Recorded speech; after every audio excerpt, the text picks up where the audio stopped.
चलो सीधा ले चलते हैं आपको। पदभार ग्रहण कर रहे हैं नए मंत्री। शिक्षा के क्षेत्र में राजस्थान में पिछले वर्षों में काफ़ी विकास हुआ है, विस्तार हुआ है और नवाचार भी हुए हैं। बहुत से ऐसे गुणात्मक सुधार हुए हैं, उनको आगे बढ़ाना है। और कुल मिलाकर के ये बहुत बड़ा डिपार्टमेंट है। इस डिपार्टमेंट की अपने आप में कई समस्याएं हैं। उन समस्याओं को शिक्षक समुदाय से सहयोग लेकर उसको आगे बढ़ाने की कोशिश करूँगा। पिछले जो शिक्षा मंत्री थे वो प्रदेश अध्यक्ष बन गए हैं, उन्होंने ओहदा भी छोड़ दिया है। वो 3rd ग्रेड टीचर्स के तबादले नहीं कर पाए थे। सबसे पहली चुनौती तो आपके सामने यही होगी। अभी तो तबादलों पे बैन है, इसलिए इसके बारे में सोचना ही नहीं चाहिए। राजस्थान ने बहुत अच्छा परफॉर्म किया है शिक्षा के क्षेत्र में, आप किस तरह से इसे बरकरार रखेंगे? प्रायोरिटीज क्या होगी BD कल्ला साहब की? हमारी प्रायोरिटीज ये रहेगी कि हमारी प्रत्येक स्कूल जिसकी विद्यालय विकास समितियां बनी हुई है वे इफेक्टिव बने, वे स्थानीय स्तर पर उनका मैनेजमेंट करें। मुझे याद है एक बार मैं पूर्व में जब शिक्षा मंत्रालय मेरे पास में था तो एक दानदाता एक लंबे अरसे से कूलर दान देना चाहता था। वो फाइल मेरे पास आई, उसी दिन मैंने ऑर्डर कर दी। ये काम सचिवालय या किसी अधिकारी स्तर पर नहीं आया, ये हेडमास्टर के स्तर पर। और वहाँ की उसी समय मेरे दिमाग में ये आया कि विद्यालय विकास समितियाँ बनाई जाए। और विद्यालय विकास समिति कोई भी दानदाता स्कूल के विकास के लिए पैसा देना चाहे तो वो विद्यालय विकास समिति निर्णय करके, और अपने आप जानते हो हज़ारों स्कूल हैं और हज़ारों दानदाता है जो भामाशाह के रूप में काम करना चाहते हैं, तो उनकी पत्रावली यहाँ आने की ज़रूरत नहीं है, वो वहीं पर निर्णय करें। तो कुल मिलाकर के डिसेंट्रलाइजेशन की ज़रूरत है, वो करेंगे। शिक्षा क्षेत्र में अंग्रेजी माध्यम के स्कूल शुरू करें हैं सरकार ने, बड़ी तारीफ हुई है। 1200 स्कूल खुल रहे हैं। किस तरह से आप देखते हैं राजस्थान की तरक्की होगी इससे? गांव के गरीब के बच्चे भी इसमें पढ़ पाएंगे। नज़र कहाँ तक है इसे आगे किस तरह से स्ट्रेंथन करेंगे आप? देखिए, राजस्थान प्रदेश जो है वो गाँव का प्रदेश है और अब तक अंग्रेजी माध्यम से हमारे गाँव के लोग पढ़ नहीं पाते थे और इंग्लिश स्कूलों की फीसें वगैरह दे नहीं पाते थे। तो इस कारण से हमारी ये प्रायोरिटी रहेगी कि महात्मा गांधी इंग्लिश मीडियम के स्कूल अधिक से अधिक खोले जाएं। इसलिए मंत्री जी ने भी इस संबंध में बहुत अच्छा काम किया था, हम उसको आगे बढ़ाएंगे। कोई मुहूर्त निकलवाया या फिर सीधे जाकर के आप आज काम संभाल? रुकता थोड़ी, हमारा तो मुहूर्त निकला हुआ है। Yes sir. क्या लगता है, बहुत कुछ अच्छा किया सीएम साहब ने जो भी जिम्मेदारियां दी हैं, क्योंकि बार बार आपको शिक्षा मंत्रालय मिलना आपको लगता नहीं बोरिंग तो नहीं करेगा आपको कहीं? नहीं, वो तो जो विभाग दे देते हैं उसमें काम कर लेते हैं। आपको लगता है कि जो शुरुआत की थी, जो नवाचार हुए थे, वो सिलसिला जारी रहेगा? नए नए प्रयोग करेंगे आप एजुकेशन के फील्ड में? जो नवाचार किए गए हैं वो अच्छे किए गए हैं और समय काल और परिस्थिति के अनुसार और कुछ करना होगा तो करेंगे। शिक्षक जो है वो बहुत बड़ी धुरी होते हैं, सरकार बना भी देते हैं और नाराज होते हैं तो सरकार के लिए मुश्किलें पैदा कर देते हैं। कैसे साधेंगे? 4 लाख मास्टर हैं राजस्थान में। हाँ, मास्टरों को पहले भी खुश रखा है, अब भी खुश रखेंगे। बहुत बहुत शुक्रिया। तो BD कल्ला सचिवालय रवाना हो रहे हैं और वहां पर अधिकारियों की बैठक लेंगे और फिर आज से काम शुरू कर देंगे। कैमरा पर्सन बलबीर के साथ बाबूलाल धायल, न्यूज़ 18 जयपुर। चलिए, तो शिक्षा मंत्री BD कल्ला से बात की बाबूलाल धायल, मेरे सहयोगी बाबूलाल धायल ने पदभार ग्रहण कर रहे हैं। आज तमाम मंत्री, नया मंत्रिमंडल है, नया जोश है और आज एक एक कर ये मंत्री अपना पद ग्रहण कर रहे हैं। बता रहे थे BD कल्ला की क्या कुछ उनका लक्ष्य है 2023 से पहले, वो किस तरह से इस विभाग को संभालेंगे, किस तरह से उनकी योजनाएं हैं, क्या कुछ किस रास्ते पर रोड मैप क्या रहने वाला है आगे, ताकि शिक्षकों को भी की हर समस्या का समाधान वो कर सके। तबादलों को लेकर बात पूछी, तबादलों को लेकर क्योंकि शिक्षक भी सवाल उठा चुके थे एक बार जब मुख्यमंत्री के सामने उन्होंने। अब तबादलों के लिए उन्होंने कहा खुलने दीजिए, उसके बाद बात करेंगे। और दिल्ली से बड़ी खबर है इस वक्त की। कांग्रेस नेता मनीष तिवारी का यूपीए पर निशाना। 26/11 मुंबई हमले को लेकर उन्होंने सवाल उठाए हैं। मनीष तिवारी ने किताब के जरिए सवाल उठाए। 26/11 के बाद कार्रवाई होनी चाहिए थी, लिखा उन्होंने किताब में। कहा संयम ताकत नहीं, कमजोरी की निशानी है। कांग्रेस नेता मनीष तिवारी ने एक किताब लिखी है, नई किताब लिखी है, चौथी किताब है उनकी, 10 flash points 20 years. Manish Tiwari ने लिखा कि मुंबई हमले के बाद भारत को पाकिस्तान के खिलाफ तेजी से कार्रवाई करनी चाहिए।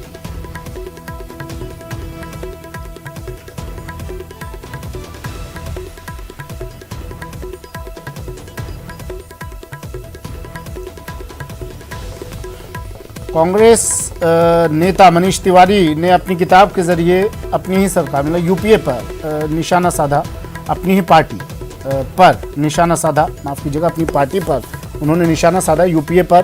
कहा 26/11 मुंबई हमले को लेकर उन्होंने सवाल उठाए। उस वक्त पर यूपीए की सरकार थी, उस पर उन्होंने निशाना साधा। कहा कि संयम ताकत नहीं कमजोरी की निशानी। मनमोहन सिंह प्रधानमंत्री थे, उन्होंने लिखा कि संयम ताकत नहीं कमजोरी की निशानी होती है। 26/11 के बाद कार्रवाई होनी चाहिए थी सख्त, ये लिखा उन्होंने अपनी किताब में। 10 फ्लैश पॉइंट्स 20 ईयर्स, ये किताब लिखी है, नई किताब है मनीष तिवारी की, कांग्रेस नेता है, और अब अपनी इस किताब के जरिए वो सवाल उठा रहे हैं यूपीए पर। मुंबई हमले के बाद भारत को पाकिस्तान के खिलाफ तेजी से कार्रवाई करनी चाहिए थी, ये लिखा है उन्होंने इस किताब में। तो किताब के जरिए उन्होंने सवाल पूछ डाले हैं, किताब के जरिए सवाल उठाए हैं उन्होंने यूपीए सरकार पर। इससे पहले बता दें आपको, जब सिद्धू ने बड़ा भाई कह दिया था इमरान को, तो मनीष तिवारी उस वक्त भी उन्होंने नाराज़गी जाहिर की थी। तो कहा था कि सैनिकों की शहादत का जिक्र कर उन्होंने कही थी ये बात। और अब मनीष तिवारी ने अपनी किताब के ज़रिए ये नाराज़गी अपनी जाहिर, कह सकते हैं नाराज़गी अपनी जाहिर की है।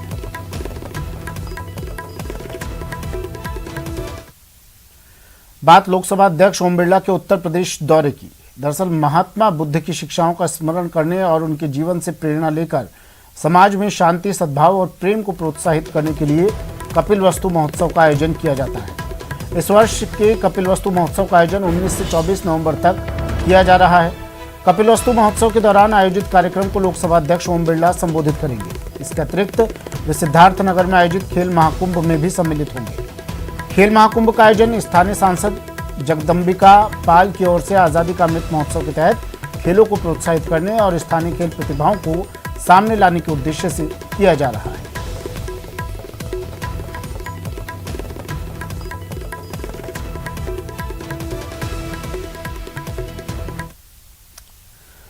और आज लोकसभा अध्यक्ष ओम बिरला का जन्मदिन है, जिसे लेकर लोकसभा स्पीकर को सीएम अशोक गहलोत ने ट्वीट कर बधाई दी। ट्वीट किया मुख्यमंत्री अशोक गहलोत ने, लिखा लोकसभा अध्यक्ष ओम बिरला जी को जन्मदिन की बधाई और शुभकामनाएं। ओम बिरला जी, आपको खुशी, अच्छा स्वास्थ्य और लंबी उम्र का आशीर्वाद मिले।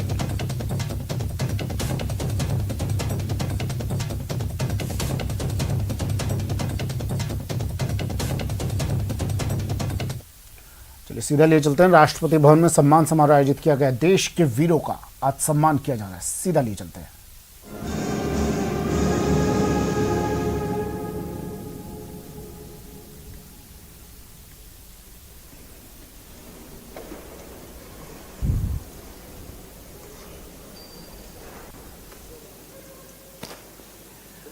राष्ट्रपति महोदय, आपकी अनुमति हो तो रक्षा अलंकरण समारोह आरंभ किया जाए।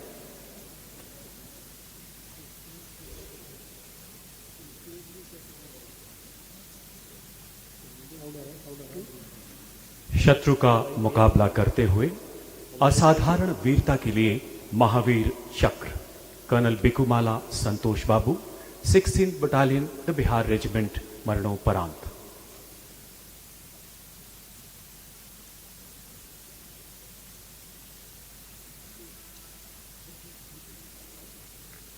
ऑपरेशन स्नो लेपर्ड के दौरान पूर्वी लद्दाख की गलवान घाटी में 16 बिहार के कमांडिंग ऑफिसर के पद पर तैनात कर्नल बिकुमाला संतोष बाबू को शत्रु का सामना करने के लिए एक प्रेक्षण चौकी स्थापित करने का चुनौतीपूर्ण कार्य सौंपा गया। उन्होंने एक सशक्त योजना से दुश्मन के द्वारा बाधा उत्पन्न किए जाने के बावजूद अपनी सैन्य टुकड़ी को संगठित किया एवं इस कार्य को सफलतापूर्वक अंजाम दिया। इस चौकी पर मोर्चा संभालते समय उनके सैनिकों को नजदीकी ऊंचाइयों से भारी मात्रा में पत्थर फेंकने के साथ साथ शत्रु द्वारा तीक्ष्ण हथियारों से किए गए आक्रमण का भी कड़ा मुकाबला करना पड़ा।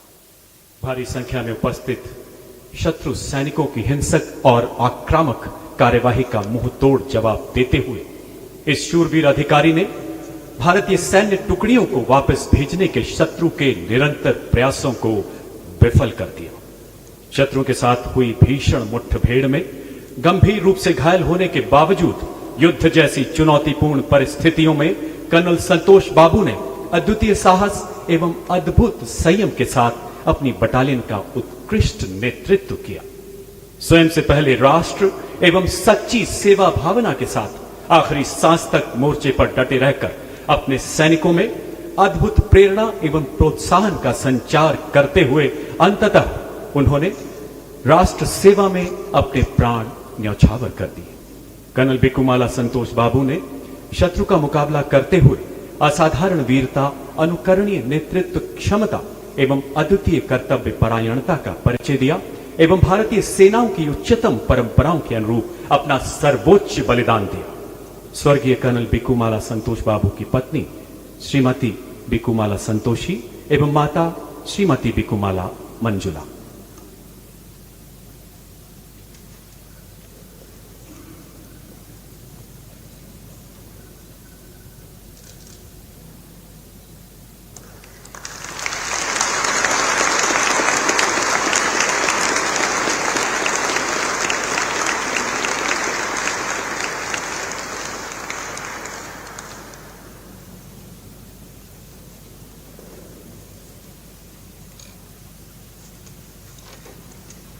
शत्रु का मुकाबला करने के सिवाय असाधारण वीरता के लिए कीर्ति चक्र सूबेदार Sanjeev Kumar, 4th battalion the parachute regiment special forces, मरणोपरांत।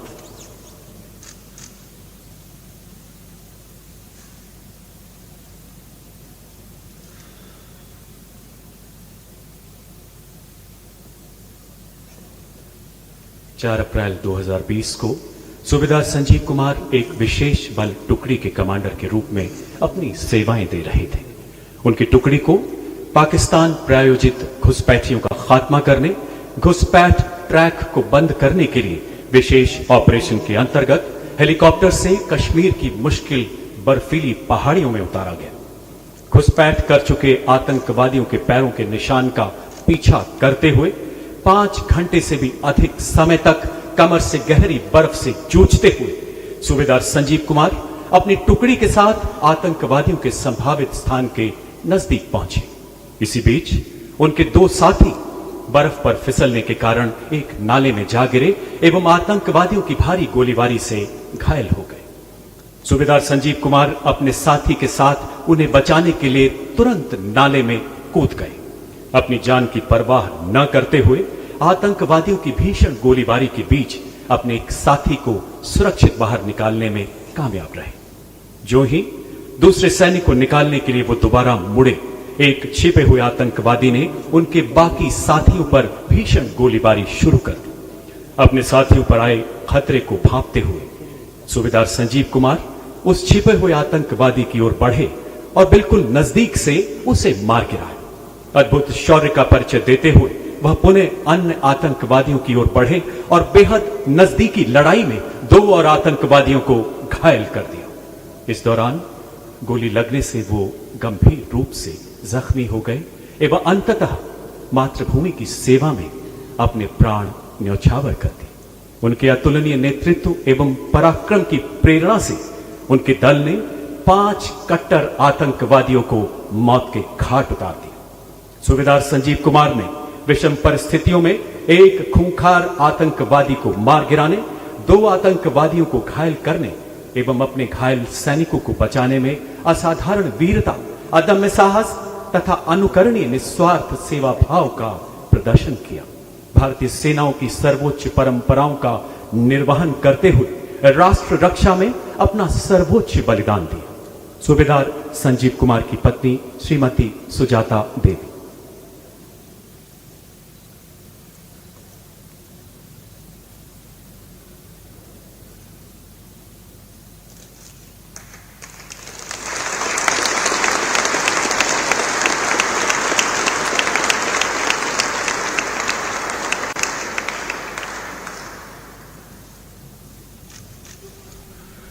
चलिए वक्त एक ब्रेक का है, जल्द हाजिर होंगे।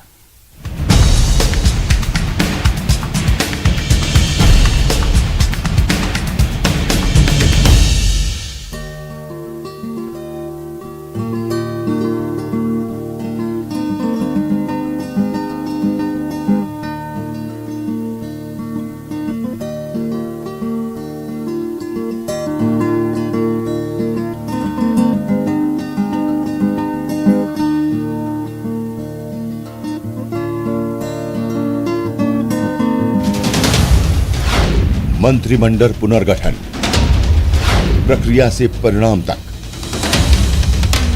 संभावना से सीएम सुपर 30 तक, न्यूज 18 राजस्थान रहा सबसे आगे, आपको रखा सबसे आगे। बधाई राजस्थान। इस न्यूज हेडलाइंस के प्रायोजक पेट सफा आयुर्वेदिक चूर्ण, पेट सफा हर रोग दफा।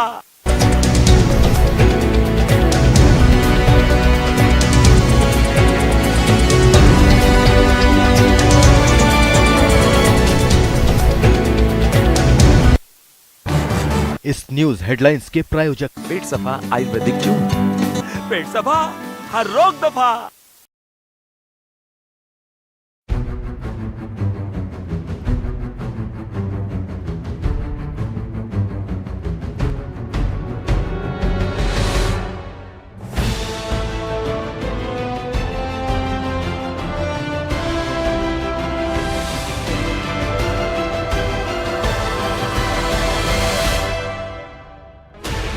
Sixteen channels, 15 languages, 26 states, 1,200 plus reporters, 66.9 crore viewers. India's largest news network, News 18 Network.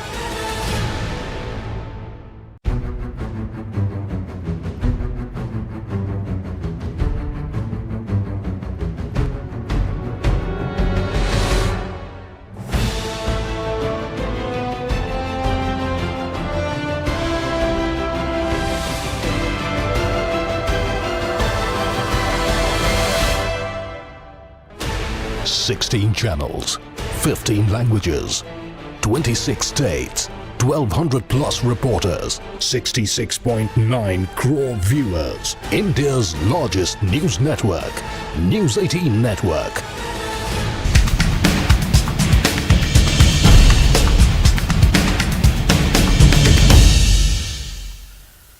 Break के बाद स्वागत है आपका। और अब बात पीसीसी चीफ गोविंद सिंह डोटासरा के दिल्ली दौरे की। दिल्ली दौरे पर हैं पीसीसी चीफ गोविंद सिंह डोटासरा। आज सोनिया गांधी से मुलाकात यहां होगी। उनकी संगठन विस्तार, पार्टी गतिविधियों को लेकर चर्चा होगी। यानी जो राजनीतिक नियुक्तियां संगठन को में जो नियुक्तियां होनी थी उनको लेकर अब बातचीत होगी। उनको लेकर अब हलचलें बढ़ गई हैं। गोविंद सिंह डोटासरा दिल्ली पहुंचे हैं सोनिया गांधी से मुलाकात करने के लिए। मंत्रिमंडल पुनर्गठन के बाद अब संगठन विस्तार को लेकर ये चर्चा काफ़ी अहम, ये मुलाकात काफ़ी अहम मानी जा रही है। सोनिया गांधी से मुलाकात होगी और उसके बाद संगठन विस्तार को लेकर इस मुलाकात के दौरान बातचीत होगी। पार्टी गतिविधियों को लेकर भी बातचीत होगी।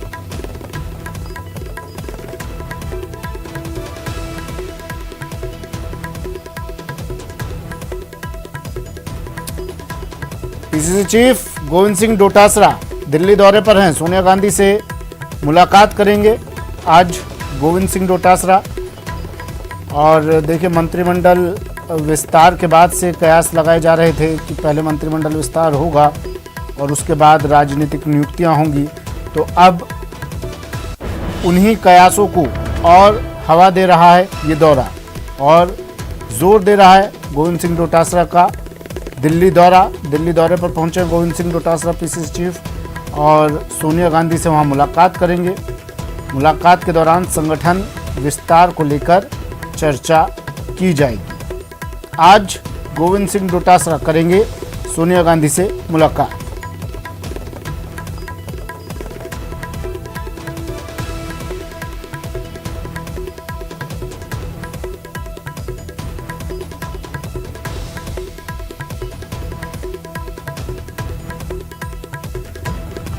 तो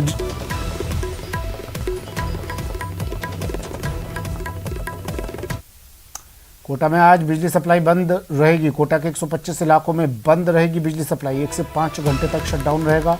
मेंटेनेंस के कारण बिजली सप्लाई ये बंद की जानी है आज।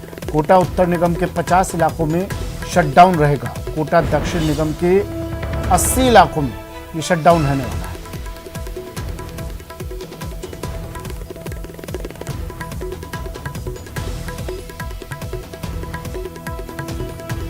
125 इलाकों में, कोटा के 125 इलाकों में बिजली सप्लाई आज बंद रहेगी। बताया जा रहा है मेंटेनेंस के कारण बिजली सप्लाई को बंद रखा जाएगा। 1 से 5 घंटे का शटडाउन रहेगा। अब ये वक्त डिपेंड करता है कि कितनी देर तक ये मेंटेनेंस का कार्य यहाँ पर चलेगा, उस दौरान बिजली का शटडाउन।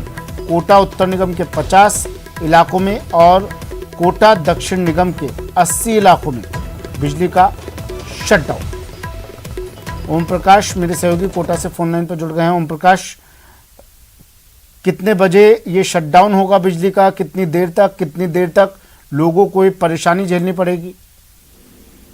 जी, ये शहर में लाइनों के रखरखाव के कार्य के चलते उत्तर निगम के 50 से ज्यादा इलाकों में बंद रहेगी बिजली, जबकि दूसरी 80 से अधिक इलाके जो दक्षिण निगम है उसमें कुल मिला के 125 से अधिक जो अलग अलग इलाके हैं शहर के, वहां आज 1 से 5 घंटे तक बिजली सप्लाई बंद रहेगी। कहा जा रहा है कि मेंटेनेंस के कार्य के चलते ये बिजली कंपनी ने शटडाउन लिया है, इसके चलते ये अलग अलग इलाकों में बिजली बंद रहेगी। फिलहाल हालांकि बिजली विभाग ने पहले ही उपभोक्ताओं को सूचित इस मामले में कर दिया था, जिसके कारण लोगों को ज्यादा परेशानियों का सामना नहीं करना पड़ रहा, लेकिन एक साथ 125 से अधिक इलाकों में ये बिजली बंद रहने का संभव पिछले लंबे समय से ये पहला मामला बताया जा रहा है। ठीक है, शुक्रिया तमाम जानकारी के लिए।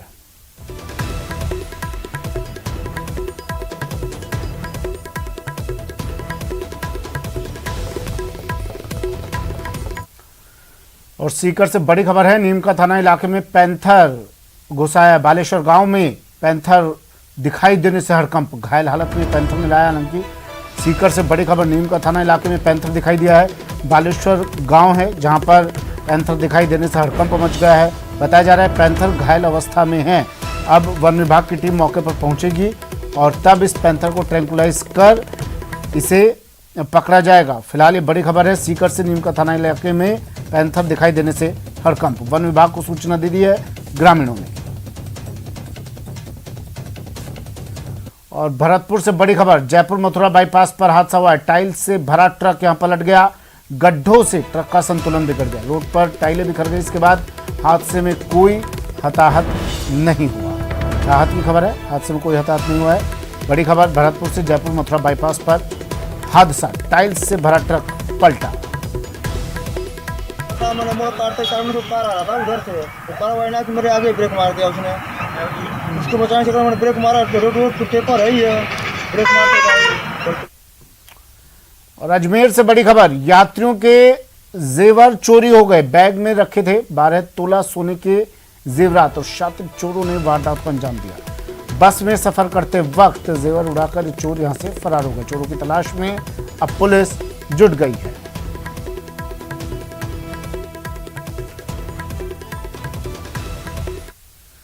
चलिए, बुलेटिन में फिलहाल इतना ही। आगे देखिए क्रिप्टो की समझ।